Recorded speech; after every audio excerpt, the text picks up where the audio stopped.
ഇത് അസ്തമിക്കേണ്ട ലോകം, ഇത് നമ്മൾ വിട പറയേണ്ട ലോകമാണ്. ഇവിടെ ജനിച്ചിട്ടുണ്ടെങ്കിൽ അത് മരണത്തിന് വേണ്ടി മാത്രം ജനിച്ചവരാൻ. ഇവിടെ മരിച്ചുപോയവർ തിരിച്ചു വരാത്ത ലോകത്തേക്ക് നടന്നെടുത്തവരാൻ. മരിച്ചിടും ജനിച്ച മറുപൊരൊക്കെയും വിതർക്കമിൽ ഒരുത്തരും പറഞ്ഞിടാത്ത സത്യമാണതെങ്കിലും മരിച്ചതിന്റെ പിന്തു മറ്റൊരന്തമറ്റ ജീവിതം വരിച്ചിടുന്നതാണ് ഉമർത്തിനുള്ള വീമയോർക്കമേ.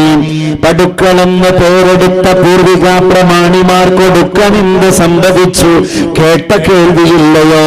സമർത്ഥനായ സീസറും പ്രസിദ്ധനായ ഹോമറും സമത്വമറ്റ സോളമൻ തുടങ്ങിയുള്ള വിജ്ഞരും അമർന്നുപോയി കാലചക്ര വിഭ്രമത്തിലെങ്കിൽ നമുക്ക് പിന്നെ എന്തു ശങ്കമാറ്റമൊന്നുമില്ലതിൽ. ലോകത്ത് കടന്നു വന്ന മുഴുവൻ ആളുകളും വിട പറഞ്ഞു പോയിട്ടേയുള്ളൂ. അഡോൾഫ് ഹിറ്റ്ലർ വിട പറഞ്ഞു പോയി, ബെനിറ്റോ മുസോളിനി വിട പറഞ്ഞു പോയി, സദ്ദാം ഹുസൈൻ വിട പറഞ്ഞു പോയി, കേണൽ മുഅമ്മർ ഗദ്ദാഫി വിട പറഞ്ഞു പോയി, വിൻസ്റ്റൺ ചർച്ചിൽ വിട പറഞ്ഞു പോയി, മാർക്ക് ആന്റണി വിട പറഞ്ഞു പോയി, ക്ലിയോപാട്ര വിട പറഞ്ഞു പോയി, മൈക്കൽ ആഞ്ചലോ വിട പറഞ്ഞു പോയി, എഡ്വേർഡ് ടൈഗർ വിട പറഞ്ഞു പോയി, സർ ഐസക് ന്യൂട്ടൻ വിട പറഞ്ഞു പോയി. ഒരുപാട് ആളുകൾ, അവർ അലക്സാണ്ടർ ആകട്ടെ, അത് ഡയോജനിസ് ആകട്ടെ, അത് അനക്സഗോറസ് ആകട്ടെ, അത് പെരിക്ലിയസ് ആകട്ടെ, ലോകത്തിന്റെ വലിയ വലിയ ആളുകളൊക്കെ ലോകത്തോട് വിട പറഞ്ഞു പോയ ചരിത്രമാൻ. അതുകൊണ്ട് തന്നെ ഇത് അത്ഭുതങ്ങളുടെ ലോകമാൻ. താരണ്യോത്സവമസ്തനിച്ചിരളും കാലത്തിരശീലയിൽ നീരിൽ താർമിഴി നാം മറഞ്ഞിടുകിലും ലോകം വിളങ്ങും ചിരം. ലോകം ഇവിടെ സഞ്ചരിച്ചു കൊണ്ടിരിക്കുകയാണ്.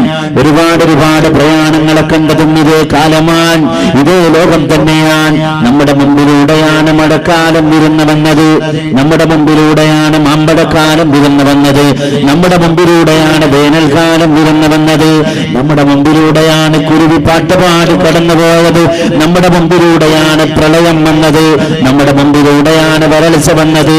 ഇന്നലെ നമ്മൾ കണ്ടത് പ്രളയമാണ്, ഇന്ന് നമ്മൾ കാണുന്നത് വരൾച്ചയാണ്. ഒരു കിണർ മുഴുവൻ നിറഞ്ഞു തുളുമ്പി, ഒരു കുളം മുഴുവൻ നിറഞ്ഞു തുളുമ്പി, ഒരു പുഴനുറു മുഴുവൻ നിറഞ്ഞു തുളുമ്പി. ആ പുഴ തന്റെ നാവ് നീട്ടി നമ്മുടെ വീടിന്റെ അകത്തളങ്ങളിലേക്ക് കടന്നു വന്നതിന്റെ പേരിൽ ദുരിതമനുഭവിച്ച നമ്മൾ ഇന്ന് കാണുന്നത് അതേ നാവ് നീട്ടി നമ്മുടെ ബെഡ്റൂമിന്റെ അകത്തളങ്ങളിൽ വന്ന് വിശ്രമിച്ച പുഴ ഇന്ന് ആ പുഴയുടെ മാറിടത്തിൽ പോലും ഒരു ജലത്തിന്റെ കണിക പോലും കാണാൻ സാധിക്കാത്ത തരത്തിലേക്ക് ലോകം വരൾച്ച കൊണ്ട് വീർപ്പുമുട്ടുകയാണ്. അതുകൊണ്ട് തന്നെ നമ്മൾ ചിന്തിക്കണം, ആകാശത്ത് കാണുകയാണ് കിണറ്റിലേക്ക് നോക്കുമ്പോ. കാരണം ആ കിണറിൽ മുഴുവൻ വെള്ളമാൻ. വെള്ളം ഒരു കണ്ണാടി പോലെ, വെള്ളം ഒരു ദർപ്പണം പോലെ ആ വെള്ളത്തിലേക്ക് എന്തി നോക്കുന്ന നമ്മൾ കാണുന്നത് ആകാശത്തിന്റെ ഉപരിതലങ്ങളാൻ. എങ്ങനെ കണ്ടു കൂപാജടരത്തിൽ ആകാശം കണ്ടവർ കാണുന്നു കൂപാന്തർ ഭാഗത്ത് ഭൂമിയെ. കവി പറയുകയാണ്, കൂപാജടരത്തിൽ ആകാശം കണ്ടവർ കാണുന്നു കൂപാന്തർ ഭാഗത്ത് ഭൂമിയെ. കിണറ്റിലേക്ക് പാളി നോക്കുമ്പോ കിണർ മുഴുവൻ വെള്ളം നിറഞ്ഞതിന്റെ പേരിൽ തെളിഞ്ഞു കിടക്കുന്ന കിണറിലെ വെള്ളത്തിലേക്ക് ഒന്ന് കണ്ണോടിച്ചു നോക്കുമ്പോ ആ വെള്ളത്തിന്റെ പ്രതിബിംബം പോലെ ആകാശത്തെ കിണറ്റിന്റെ താഴെ കണ്ടവർ ഇന്ന് അതേ കിണറ്റിലേക്കൊന്ന് എത്തി നോക്കുമ്പോ കാണുന്നത് ഒരു തുള്ളി വെള്ളം പോലുമില്ലാതെ പൊട്ടിപ്പിളഞ്ഞ് മാറിടം പൊട്ടിത്തകർന്ന് കിടക്കുന്ന ഭൂമിയുടെ മാറിടത്തെയാണ്. ആ ഒരു പരിവർത്തനത്തിലേക്ക് കാലം നമ്മളെ കൊണ്ടെത്തിച്ചിരിക്കുകയാണ്. അവിടെയാണ് അല്ലാഹു ചോദിച്ച ചോദ്യം, എന്ത്? എങ്ങനെയാണ് നാം വെള്ളം മറക്കി തന്നത്? എങ്ങനെയാണ് നാം ഭൂമിയെ നനച്ചത്? എങ്ങനെയാണ് ഞാൻ നിങ്ങൾക്ക് പഴവർഗ്ഗങ്ങൾ തന്നത്?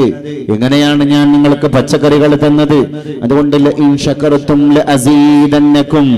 നിങ്ങൾ എന്നോട് എപ്പോഴൊക്കെയാണോ നന്ദി കാണിക്കുന്നത് ആ സന്ദർഭങ്ങളിലൊക്കെ ഞാൻ നിങ്ങൾക്ക് ഏറ്റി തരുന്നതാണ്. നിങ്ങളെങ്ങാനും എന്നോട് നന്ദി കേട് കാണിക്കുകയാണെങ്കിൽ ഇന്ന അദാബീ ലശദീദ്, എന്റെ ശിക്ഷ കഠിനമാണ്, കഠോരമാണ്. എന്റെ ശിക്ഷ കഠിനമാണ്, അത് കഠോരമാണ്. അതുകൊണ്ട് നന്ദികേടല്ല പുതിയ ലോകത്തിന്റെ പ്രതീക്ഷ, നന്ദിയാണ്. നന്ദിയിലൂടെ റബ്ബിലേക്ക് അടുക്കലാണ്.